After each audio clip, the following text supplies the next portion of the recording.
శ్రీమాత్రే నమః. ఈ వీడియోలో మనం వారాహి నవరాత్రులు ఇంట్లో సులభంగా ఎలా చేసుకోవాలి, అమ్మవారి ఫోటో ఇంట్లో పెట్టుకోవచ్చా లేదా, నవరాత్రులు ఎప్పుడు మొదలు పెట్టాలి, ఉద్వాసన ఎప్పుడు చెప్పాలో ఈ వీడియోలో తెలుసుకుందాం. మనకు సంవత్సరం మొత్తంలో 4 నవరాత్రులు వస్తాయి. అవి శరన్నవరాత్రులు, మాఘ నవరాత్రులు, వసంత నవరాత్రులు, ఆషాఢ మాస నవరాత్రులు. శరన్నవరాత్రుల్లో మనం దుర్గాదేవిని పూజిస్తాం. మాఘమాసంలో శ్యామలాదేవిని, వసంత మాసంలో లలితా త్రిపురా సుందరీ దేవిని, ఆషాఢ మాసంలో వారాహి దేవిని పూజిస్తాం. మాఘ, ఆషాఢ నవరాత్రిని గుప్త నవరాత్రులు అని అంటారు. ఎందుకంటే దసరా దుర్గాదేవి నవరాత్రి చేసిన విధంగా మాఘమాసం, ఆషాఢమాసం నవరాత్రులకు ఎటువంటి ఆడంబరాలు చేయము. కాబట్టి కేవలం ఎవరింట్లో వాళ్ళే చాలా రహస్యంగా, గుప్తంగా, ఎటువంటి ఆడంబరాలు లేకుండా చేసుకుంటాం. వారాహిదేవి ఎవరంటే శ్రీ లలితా త్రిపుర సుందరి అమ్మవారికి ఎడమవైపు కొలువై ఉంటుంది. వారాహిదేవి లలితాదేవి సైన్యానికి అధ్యక్షురాలుగా ఉంటుంది. మనం వారాహి నవరాత్రులు చేసుకోవాలి అంటే వారాహిదేవి ఫోటో లేదా దుర్గాదేవి లేదా లలితాదేవి ఫోటోకు కూడా పూజ చేసుకోవచ్చు.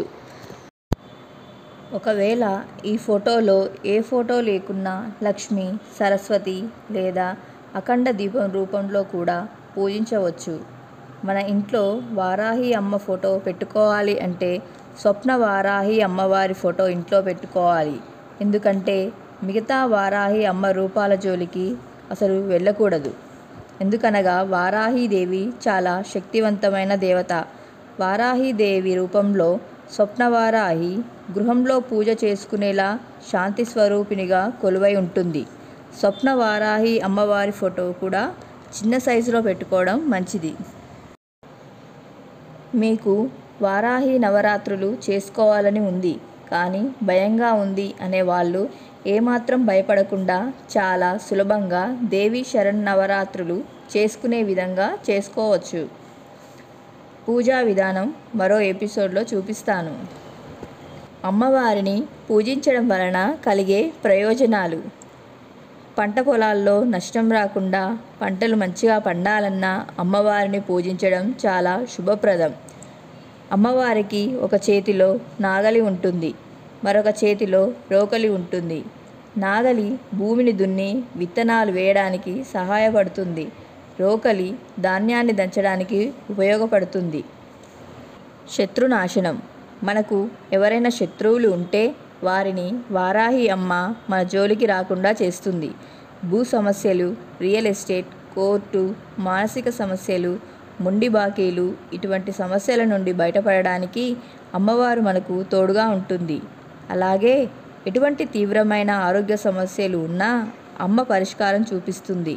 మనం వారాహి నవరాత్రులు నియమ నిష్టలతో చేయాలి అనుకుంటే కలశ స్థాపన, అఖండ జ్యోతి పెట్టుకోవాలి.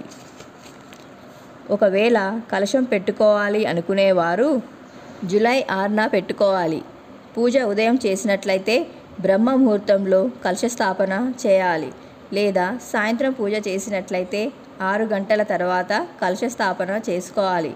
వారాహిదేవికి చిక్కటి చీకటి అయ్యాక పూజ చేయడం మంచిది. ఉదయం పూజ చేసిన వారు కూడా తెల్లవారక ముందే పూజ చేసుకోవాలి. ఎందుకంటే వారాహిదేవిని రాత్రి దేవత అని పిలుస్తారు. అమ్మవారిని చీకటి పడ్డాక పూజించడం మంచిది. శ్రీ క్రోధీనామ సంవత్సరం ఉత్తరాయణం, ఆషాఢమాసం, శుక్లపక్షం. శ్రీ వారాహిదేవి నవరాత్రులు జూలై 6 శనివారం ప్రారంభమై జూలై 15 సోమవారం ముగుస్తాయి. 9 రోజులు చేయలేని వారు చివరి నుండి 7, 5, 3 రోజులు చేయడం చాలా మంచిది. లేదా పంచమి తిథి అంటే అమ్మవారికి ఎంతో ప్రీతి.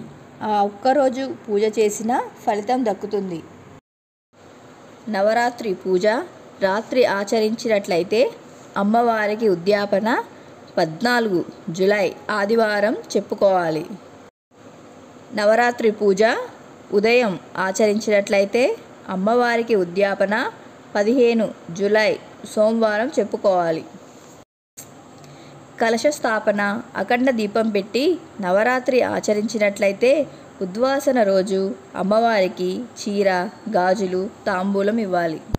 వారాహి అమ్మవారికి ఎంతో ఇష్టమైన నైవేద్యం గుడ అన్నం, బెల్లం, పండ్లలో దానిమ్మ పండు, ఇంకా ఇతర దుంపల జాతికి చెందినవి.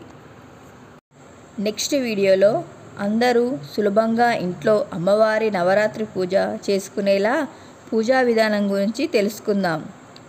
కొత్తగా ఛానల్ని చూసినట్లయితే ప్లీజ్ సబ్స్క్రైబ్. శ్రీమాత్రే నమః.